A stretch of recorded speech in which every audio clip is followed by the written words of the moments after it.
Take two. I'll tell you, one day I'll get all this right. I got halfway through my backstory when I realized I forgot the microphone. So I was talking to myself, which I do a lot, but let's get this thing in focus. Testing, all right. Now I'm in focus. Yeah, I got the little square on my eye. I look awesome. People might disagree, but so what? All right.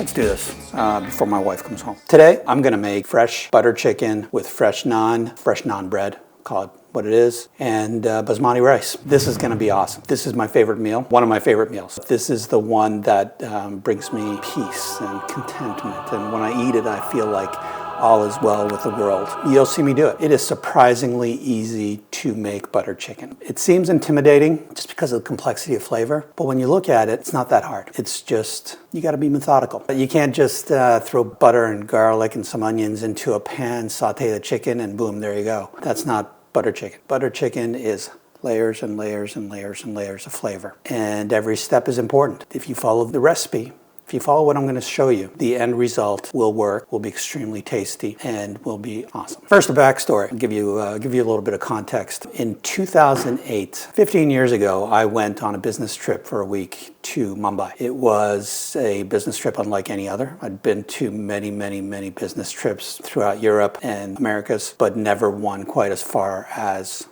India. In Mumbai, I got to meet some incredible people, just the kindest people I've ever met. I saw some sights that I hadn't seen. Can easily be overwhelming. I can imagine people going to Mumbai and feeling that it was outside their comfort zone. They had to leave. I know some people like that. But if you can tolerate the differences in smells and sights and sounds and flavors, it's an incredible, incredible place. One day I hope to get back. My fondest memory was the food.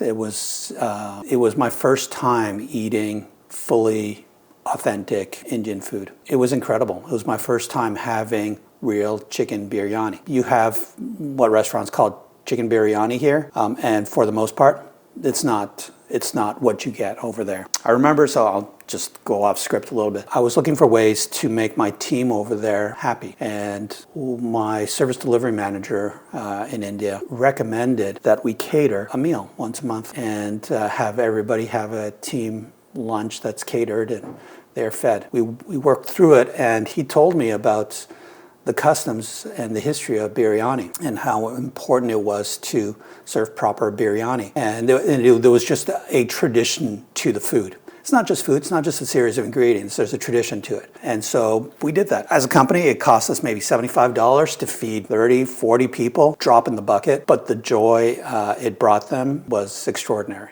Food's a very important part of Indian culture. I absolutely love that. Growing up in a traditional French family, again, never had ethnic food. I never had Chinese food until I was an adult. Never had Mexican food until I was an adult. Indian food. Anything that was not traditional French food, didn't have it until I was an adult, and I was far away from my parents. It was eye-opening. If you grow up with this traditional siloed food palette, and then all of a sudden you're tasting Chinese food, sushi, Mexican, Indian, and then all the subcultures within Indian food, all the subcultures within Chinese food, even Mexican. The world just changes, right? Everything screeches to a halt. That's what happened to me. My world changed, and my view of the world changed, and that was all because of food. Food's important. I made sure that my kids grew up eating Indian food, specifically Indian food. We had everything else, Chinese, Mexican. Those are things that you can make at home. Indian food was special. I didn't have the ability to cook it at home. We went to restaurants a lot to eat Indian food. We made sure to pick the Indian restaurants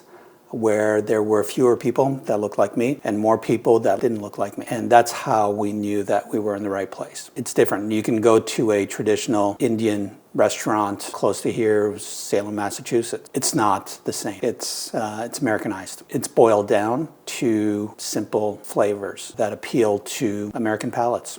Unfortunately, I hate saying that, but it's true. That's unfortunate. So I always search out restaurants that are small, again, are full of people that don't look like me. Those are the best restaurants. So all that to say, I love Indian food. It's intimidating as hell. It is, like I said, it's complex, layers and layers and layers and layers of methods and flavors and ingredients. And it is an intense meal to cook. I challenged myself a few months ago to master butter chicken and naan. I wanted to be able to make these things.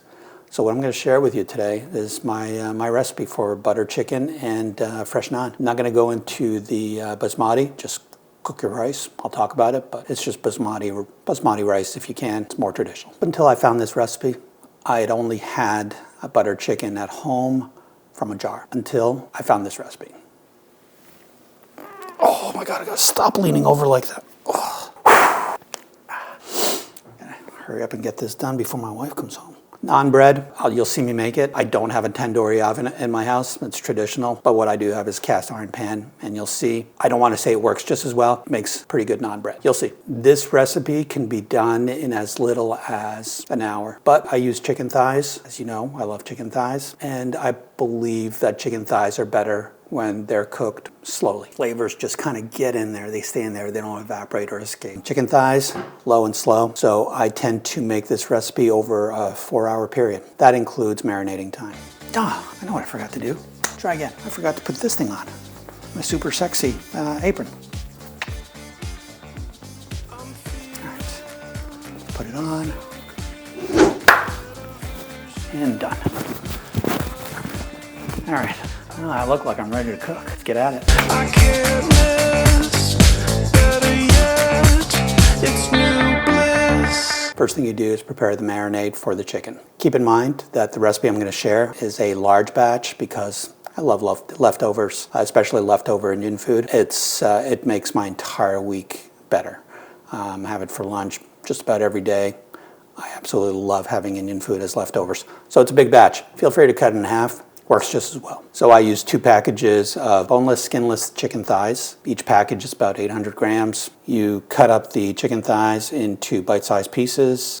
Just makes it easier. You pat them dry and you put them aside. In a bowl, you're gonna mix 1 cup plain yogurt, 3 tablespoons of minced garlic, 2 tablespoons of minced ginger or finely grated, 4 teaspoons of garam masala, 2 teaspoons of turmeric, 2 teaspoons of ground cumin, 2 teaspoons of red chili powder, and 2 teaspoons of salt. Mix all that together. It's going to make a really tasty marinade. Now you can throw the chicken in, stir it all up so that your chicken's all covered. Put it in the fridge for an hour. You can do it as little as 30 minutes, but you get less flavor in the chicken, but as much as overnight, 8 to 10 hours. For today, because I don't have much lead time, I'm going to do it for an hour. Just calculate it, the marinating time, about 3 hours from the time you want to serve it. When you're ready to start cooking, get your chicken from the fridge, heat 2 tablespoons of oil. I use avocado oil, just any oil. Avoid using olive oil. Just the burn point's not good. Olive oil is good for dressing, not great for cooking, in my opinion. When it's hot, add the chicken, small batches. You don't want to overcrowd it. What it's going to do is the chicken's not going to cook as fast, and you're just going to end up steaming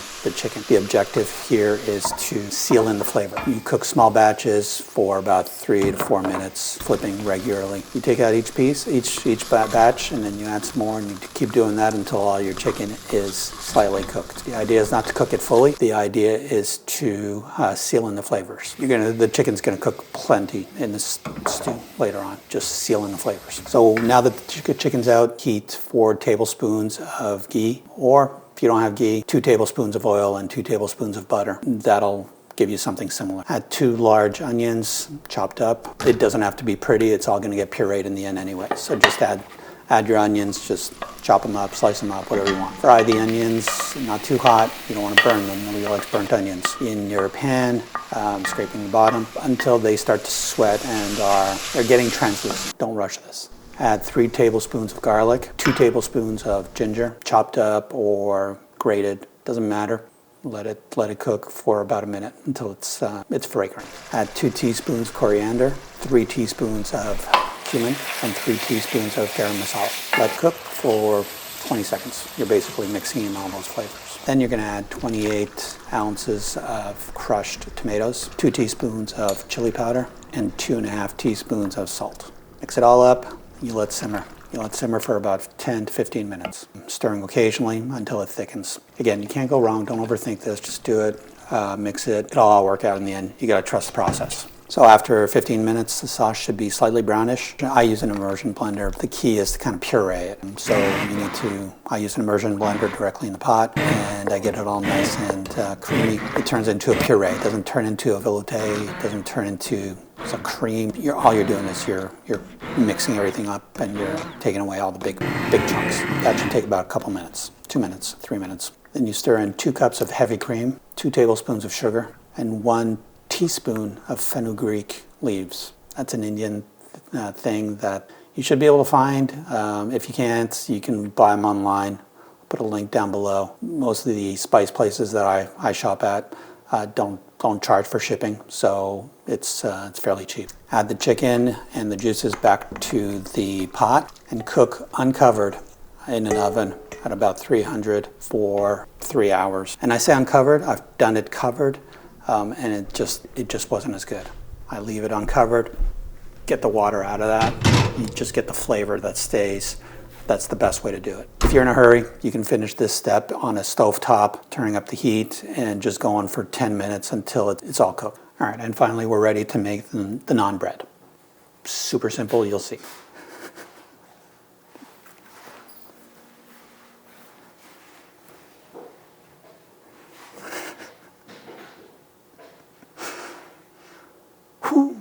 All right, in your mixer, you're gonna add the water, warmish water. It's half a cup of water, about 70, 80 degrees Fahrenheit, talking American. 2 1/4 teaspoons of yeast and 1 teaspoon of sugar. Put that in there, mix it up, let it sit for a couple minutes. Then you add 2 1/4 cups of flour, 1 teaspoon of salt, 1 tablespoon of oil, and 1/3 of a cup of yogurt. You knead for about 10 minutes in the machine. Don't overthink it, just knead it. It'll work. Then when it's all kneaded, forms into a dough, just cover it, set it aside for about an hour. So at this point, you should make some rice. Set it aside so that your rice is ready. Just follow the instructions on your package. Again, use basmati rice if you can. It's more traditional. It's actually more flavorful rice. It's better rice.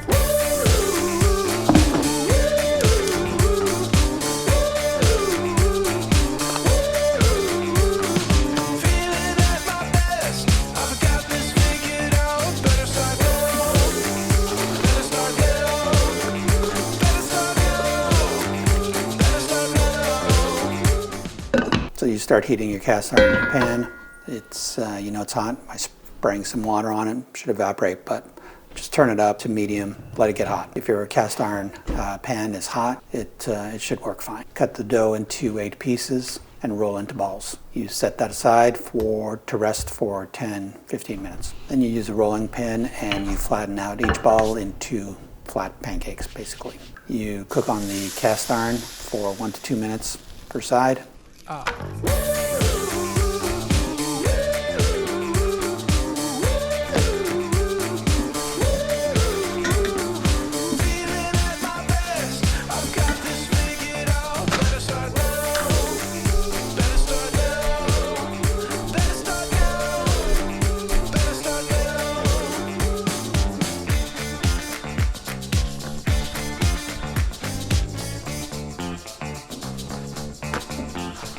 You put each naan onto a tray, cover with tin foil until you're ready to eat. And that's it. You put the rice on a plate. You put the buttered chicken on top of the rice, or you all put all the pieces on the table and let people do them whatever they want themselves. They just want buttered chicken, no rice. That's fine. That's tasty too. That's how we do it here. Let me know below if you try this recipe and how it works out. Let me know if there's anything that I forgot to mention. If you have a better recipe, I'd be curious, just point me to it. I really, really like this one. I like how simple it is, and I love the fact that it just worked. Hopefully you enjoy it too. Don't forget to hit subscribe. I can never get this right. Somewhere up here, there's gonna be a subscribe button, and watch my other food-related stuff. That's it. That's all. Bye.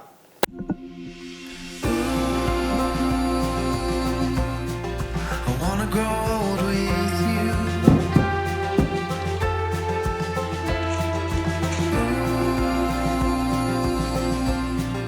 You're making my dreams come true.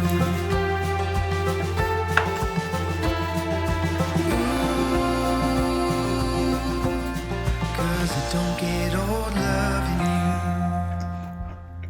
So freaking good.